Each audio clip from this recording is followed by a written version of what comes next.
दुखदाई भी और सबसे जरूरी भी, जिससे हम में से कोई भी बच नहीं सकता। मृत्यु किसी की भी हो, मां हो, दादी हो, दादा हो, परदादा हो, उम्र का भी कोई संबंध नहीं है। मृत्यु शब्द जब हम सुनते हैं तो शरीर में कंपकपी आती है और पहला जोर होता है हमारा कि ईश्वर करे कि मेरी आंख खुल जाए और जो मैंने सुना वो सपना हो जाए। मृत्यु इतना दुखदायी भी है, मगर जिसका जन्म हुआ है उसकी मृत्यु निश्चित है। मृत्यु होनी और दुखदायी क्यों है, हमें दुख क्यों देती है। सृष्टिकर्ता वाल्मीकि दयावान तो लिखते हैं कि सुख और दुख दोनों अनुभव पे है, महसूस करने पे है। जैसे गर्मी आती है तो भी हम ईश्वर को कोसते हैं, सर्दी आ जाए तो भी कोसते हैं, बारिश ना हो तो भी उसके आगे प्रार्थना करते हैं, और बारिश ज्यादा हो जाए फिर रोने गिड़गिड़ाने लगते हैं, क्योंकि हम उसके विधान को नहीं समझते। आज एक मां की मृत्यु पे मां विरांगी राम प्यारी सहुता, हम उनकी मृत्यु के इसके कई नाम हैं। अंतिम अरदास भी है, पगड़ी भी है, मृत्यु भोज भी है, और ज्यादा हमारी कौम ने तो भोज ही बना दिया है। अब तो आते किसी को बैठने नहीं देते, पहले कहते खाना खाओ, और कुछ तो खाना है बुजुर्गों ने अच्छा बनाया होगा सोच के, उनका फैसला भी गलत था, मगर हम ही ऐसे हैं कि रस्मों को बिगाड़ देते। जो दुख में आएगा 1-2 घंटे की दूरी से आएगा, सादा दाल फुल्का उसको देना बनता है कि वो पता नहीं कब घर पहुंचेगा, कब उसके पेट में अन्न का दाना जाएगा। और दुख में कभी कभी आदमी खा ही नहीं पाता। मगर जो मैं देख रहा हूं, मैं अभी पिछले महीने अम्बाला में था, बहुत अच्छा सामाजिक परिवार है और अच्छा रुतबा भी है, स्वभाव भी अच्छा है। दो चीजें अलग अलग होती हैं, रुतबा अच्छा होना और स्वभाव अच्छा होना, कई बार दोनों इकट्ठे नहीं होते। मेरा अपना अनुभव है उस परिवार के साथ कि मैं अगर ये कह दूं कि 10 लोग आ रहे हैं आपके यहां, बस पहुंचने वाले हैं और मैं कुछ थोड़ा देर दूंगा पीछे, तो उन्होंने ये नहीं कभी कहा कि 10 कौन है, कैसे हैं। उनका एक ही जवाब मुझे मिला हमेशा, वो कह रहे पहले चाय दे देंगे, पहले खाना तैयार कर दें। मुझे बड़ा अच्छा लगता है जब उनका ये जवाब आता है, क्योंकि अब बहुत कम लोग ऐसे बचे। मगर जब मैं उनकी दादी की मृत्यु पे गया, मेरा बहुत प्यार था, है अभी भी, मगर जो सच है उस सच को कहना पड़ेगा। मैं नहीं कहूंगा, मुझे जो आप सम्मान दे रहे हैं वो खाली सम्मान नहीं है, मेरी जिम्मेवारी भी। पुलिस इंस्पेक्टर होता है ना, 3 स्टार लगे होते हैं, उसका मतलब ये नहीं कि खाली उसका रोब है, इलाके में कुछ हो जाए तो जिम्मेवारी भी उसकी, तो जिम्मेवारी भी है। मैं जब गया वहां, और जब मैंने जलंधर में भी देखा था साईदास स्कूल में कि आइसक्रीम के स्टॉल लगे हुए हैं, टिक्कियों के स्टॉल लगे हुए हैं। साईदास स्कूल में तो मैंने गाड़ी बैग निकाल दी थी बाहर, मैं कहा शायद मैं गलत आ गया, मुझे तो अफसोस पे बुलाया किसी ने। फिर हमारे साथी कह रहे आ जाओ, आपको यहीं बुलाया है। तो मैंने कहा ये क्या है, ये जो ड्यूडल टिक्की बाप के बर्थडे की खुशी मना रहे हो? वो कह रही अभी तो आपने यही देखा है, इसके पीछे जाओगे तो मुर्गे भी रखे हुए हैं। अब ये बात मैं कब करूंगा और मुझे कब करनी चाहिए?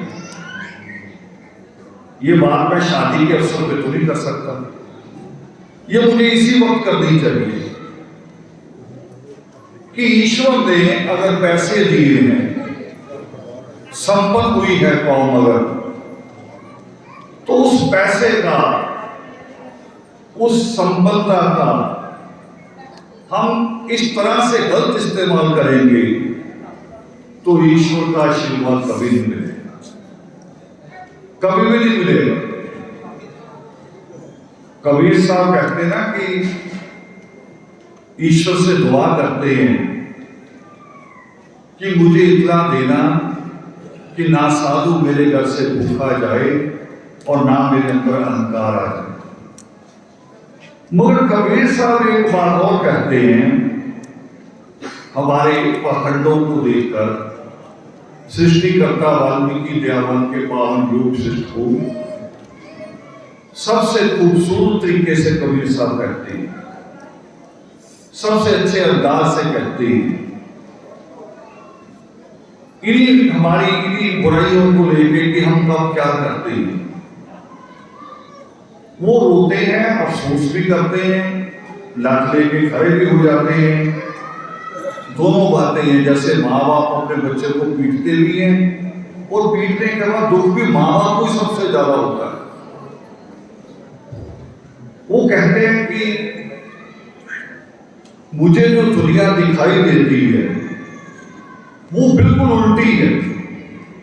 उनका श्लोक है कि रंगी को नरंगी कहें दूध को खोया, चलती को गाड़ी कहें देख कबीरा। कि ये सारे काम उल्टे करते हैं, सीधा को नहीं करते। जिसके बहुत सारे रंग है उसको नरंगी कहते हैं, दूध में से जो मिलता है उसको खोया कहते हैं, जो पाया, जो चलती है, दौड़ती है, भागती है, उसको कहते गड़ी हुई है। ये सारे सिस्टम उल्टे हैं। और इसलिए एक श्लोक कबीर साहब ने और कहा था मृत्यु पे, जिसपे हमें सोचना है। वो कबीर साहब कहते हैं कि कबीरा जब हम जन्मे जग हंसा हम रोए। बच्चे का जब जन्म होता है तो लोग खुशियां मनाते हैं, मगर बच्चा रो रहा होता है।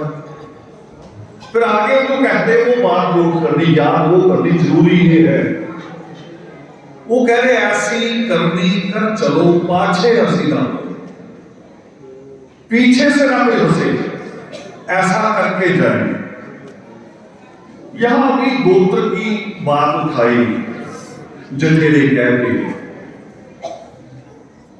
मैं भी गोत्र की बात कहना चाह रहा हूं, मगर भविष्य को लेके, पीछे नहीं जा रहा, भविष्य को लेके कहना चाह रहा हूं। मेरे पास आज ऐसे फोन आते हैं, कौम के ऊपर आप नजर मारोगे, आप सब घूमते हैं, सबके अनुभव है। हमारी लड़कियां ज्यादा पढ़ रही हैं और लड़के नहीं पढ़ रहे, लगभग नहीं पढ़ रहे। 10वीं के बाद वो मोटरसाइकिल लेके घूमते हैं, फटी हुई जीन पहनते हैं, बाल बनाते हैं, माँ उसे देख देख के खुश है। लड़की पढ़ रही है, लड़की हमारी मजिस्ट्रेट भी बन रही है, लड़की डॉक्टर भी बन रही है, लड़की वकील भी बन रही है। अब उस लड़की की शादी कहाँ हो? दादी राम प्यारी सहोता को याद करते हुए, उसके भी सपने होंगे ना अपने पोते पोतियों के लिए, उसको याद करते हुए हमने सोचे कि जो लड़की पढ़ लिख जाएंगी, जो प्रोफेसर बन जाएगी कॉलेज की, उसकी शादी फटी हुई जीन वाले से कराएंगे? किससे कराएंगे? समस्या है। अभी एक समस्या है, दूसरी मैंने जोड़ी है साथ में गोत्र। अगर कहीं लड़का मिल जाता है तो हम 3-4 गोत्र लेके बैठ जाते हैं। ये सामाजिक स्तर पे सोचने की जरूरत है। हम पंजाब में रहते हैं, हमारे करीब है सिख। सिखों में तो रिश्तेदारियों में शादी हो जाती है, बुआ के यहां हो जाती है, मासियों में हो जाती। वो इसी कारण था क्योंकि उन्होंने बार बार मुसीबत झेली। पहले मुगलों से लड़ाई चली, फिर बंटवारा झेला, फिर सोचा लड़कियां कहां जाएंगी, इनकी सुरक्षा कैसे होगी, उनको डिसीजन लेने पड़े। आप 4-4 गोत्र की जगह अगर 1 या 2 गोत्र पे आ जाओ तो हमारी समस्याएं आधी हो जाएंगी। और नहीं तो हम निंदक हो जाएंगे, हम ही गाली देंगे। अगर लड़की के माँ बाप ने रिश्ता अगर कहीं बाहर खोज लिया ना, जाति के बाहर, कौम के बाहर, फिर हम सारे गाली देंगे, सारे खिलाफ के पंचायतें करेंगे। आप भी बैठोगे, मुझे भी बिठाओगे। आज हमें इसके ऊपर सोचने की जरूरत है। जो मां चले गई, लोग लिखते एक शब्द शांति पाठ। शांति उसकी थोड़ी है। निद्रे में श्लोक आता है, अक्षय अर्थ अविनाशी तू भी अक्षय समुद्र। ईश्वर को कहा है कि वो सागर की तरह है। तू तो जल भंडार है, मैं हूं जल की बूंद। हम एक जल की बूंद है, छोटी सी। उसी परम पिता परमात्मा में ये आत्मा जाके मिल जाती है। नदी की दौड़ कब तक होती है? नदी की दौड़ होगी जब तक वो नदी है, और जब सागर में गिरती उसकी कोई दौड़ नहीं, खत्म। उसकी दौड़ खत्म हो जाती है, वो अपना स्थान पा जाती है। और ऐसे ही जब आत्मा परमात्मा में मिलती है तो उसके लिए शांति पाठ मैंने और आपने पूरी करना है। वो आत्मा तो शांत होगी, परम आनंद में चले गई। वो परम आनंद है वहां जाके जहां वो पहुंच गई है। अशांत कौन है? अशांत तो हम हैं जो पीछे छूट गए। शांति पाठ इनके लिए होता है, मगर हमारा भी दोहरे चेहरा है। मां बाप की मृत्यु हो जाए या किसी की भी, अर्थी जब उठाई जाती है ना, तो अर्थी को भी पकड़ के रोते खींचते हैं कि छोड़ो, ना ले जाओ। देखो दोहरा चेहरा हमारा, कह रहे मत ले जाओ। और 4 दिन बाद किसी पंडित के पास पहुंच जाते हैं, किसी बुद्धा के पास, कि जी घर कील लो, मां वापस ना आ जाए। ये भी करवाते हैं, घर खिलवाते हैं कि दादी वापस ना आ जाए, दादा वापस ना आ जाए। जिसने अपना जीवन हमारे लिए लगाया, हमारे सुखों के लिए दुख झेले, वो दुख देने कभी वापस आ सकते हैं? आए तो दुख देंगे? कभी भी नहीं। मगर हमारा दोहरा, और सीखा है हमने सीखा है, हमने सिखाया है। मेरे जैसे लोग सिखा सकते हैं। सीधी लाइन भी, उल्टी लाइन भी। और उल्टी लाइन ज्यादा अच्छी लगती है हमें, क्योंकि सीधी लाइन से लगता है, मेरा मैं अपना एक अनुभव बता रहा हूं। हम जब पढ़ते थे एक दिन पिक्चर चले गए, और जिस दोस्त के साथ गए उनके घर से संदेश आ गया। जो ड्राइवर छोड़ के गया था हमें सिनेमा हॉल, वही ड्राइवर वापस आ गया कि जी घर जल्दी चलो, कोई इमरजेंसी। अभी पिक्चर 10 मिनट में नहीं चली थी, और हम लोगों को टिकट दे रहे कि ये टिकट ले लो। 10 मिनट चली और टिकट लो, हम तो जा रहे हैं, हमें इमरजेंसी। कोई ले ही ना हमारे हाथ से टिकट। वो कहे इस फिल्म की टिकट तो ब्लैक हो रही है, और ये फ्री दे रही है। फ्री दे रहे कोई गड़बड़ है, गड़बड़ है। यानी जो बाबा जितने पखंड कराएगा आपको लगता है ये ठीक है, और जो कहेगा कि आत्मा उस परमात्मा में चले गई, अब उसके लिए नहीं, जो परिवार पीछे छूट गया इसके लिए काम करना है। सृष्टिकर्ता वाल्मीकि दयावान कहते हैं, उनका श्लोक बता रहा हूं, मूल श्लोक उनका। वो कह रहे अगर तुम्हें अपने जीवन से प्रेम है तो समय को व्यर्थ नष्ट मत करो, क्योंकि समय ही जीवन है। जीवन क्या है? जन्म और मृत्यु के बीच का समय, वही जीवन है। उसके आगे पीछे जाएंगे तो कहीं कोई जीवन नहीं, कुछ नहीं, बीच का जीवन है, और उसको हम नष्ट करें। और दूसरी बात इसी के साथ जोड़ रहा हूं, जन्म और मृत्यु हमारे हाथ में नहीं है, ये हमारे हाथ में नहीं है, मगर जीवन हमारे हाथ में दिया ईश्वर ने। इसलिए हमें जीवन की चिंता करनी है, मृत्यु की नहीं। वो तो उसके चरणों में चला गया, उसकी चिंता नहीं करनी। जो पीछे छूट गए हैं, चिंता उनकी करनी कि उनको सहारा कैसे मिले। और शायद इसीलिए ये जो आज हम बैठे हैं, ये बुजुर्गों ने सोच के बनाया होगा, बहुत अच्छी सोच से। मृत्यु हुई, आपको उसी वक्त पता चला, किसी को दूसरे दिन, किसी को चौथे दिन, और रोज लोग आ रहे हैं मिलने, अफसोस करने। परिवार को सारा काम छोड़ के बैठना पड़ता है, दही बिछा के बैठी। तो बुजुर्गों ने सोचा होगा कि एक अंतिम दिन कर दो, क्योंकि उनको बाकी जीवन भी जीना है, काम धंधे पे भी जाना है, पेट लगा है, बच्चे भी पालने हैं, और भी खर्चे हैं।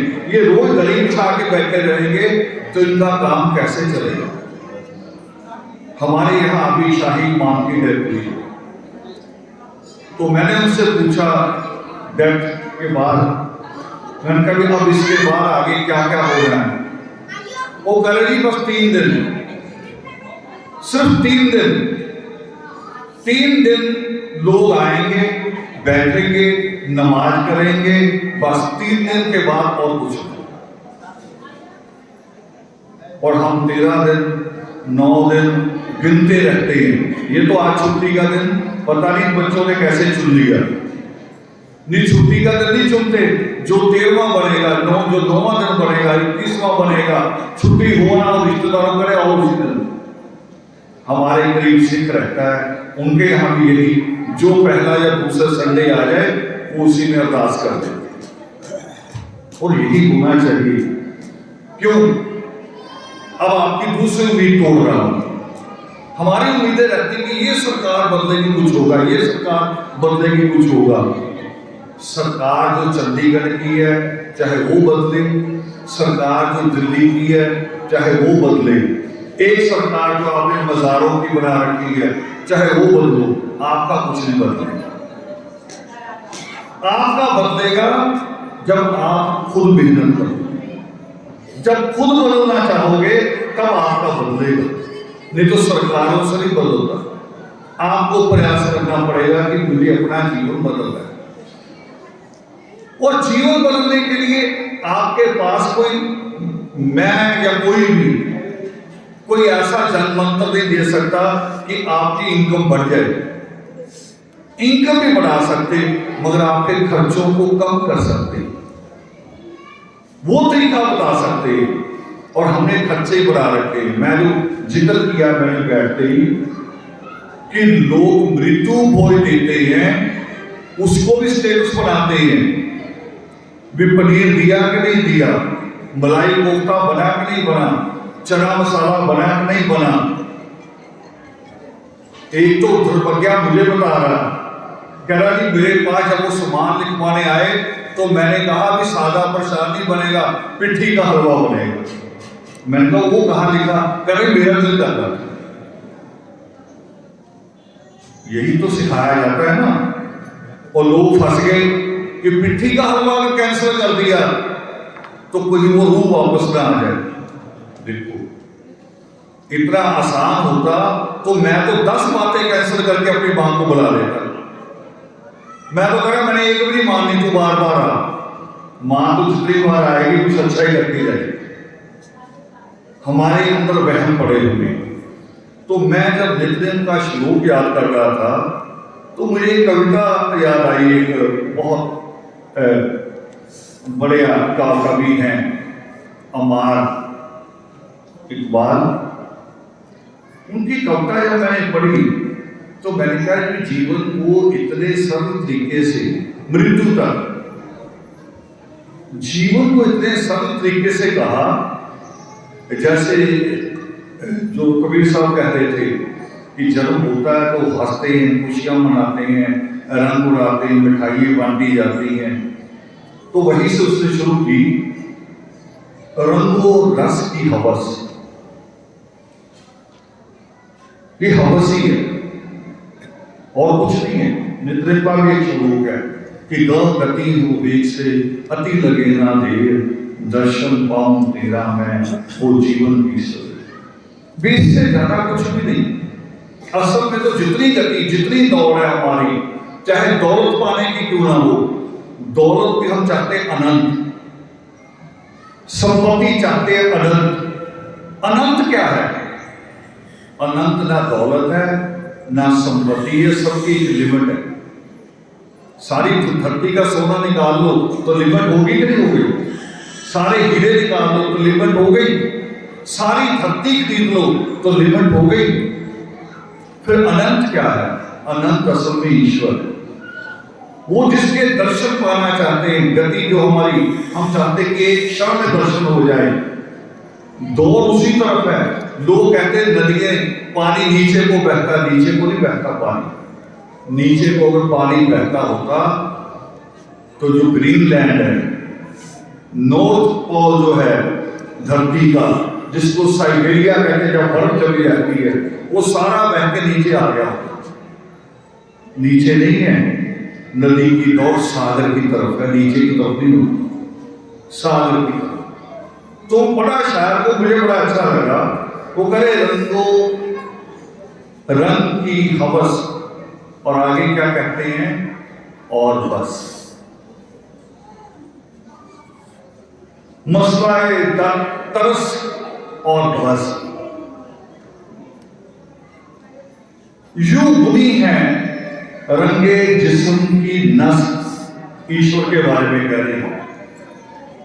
दूसरे ऐसे हमारी नसें बुनी हैं कि कभी डॉक्टर यहां से चेक करता है, कभी हार्ट से चेक करता है, और कभी आप कहते हैं जहां कभी नहीं चेक करता कि पैर की नस चढ़ गई। और कभी के इतनी बड़ी जबरदस्त बात लिखी, वो कह रहा यूं बुनी है रगे जिस्म की, मगर एक टस से मस और बस।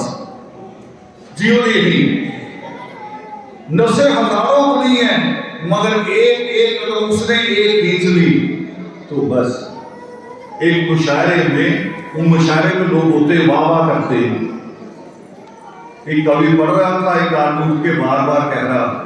अब देखो ईश्वर के बारे में भी हमारी डबल धारणा, वो उठ के बार बार कह रहा सुभान अल्लाह, सुभान अल्लाह। वो कवि को पढ़ने ही ना दे, बीच में रोक दे।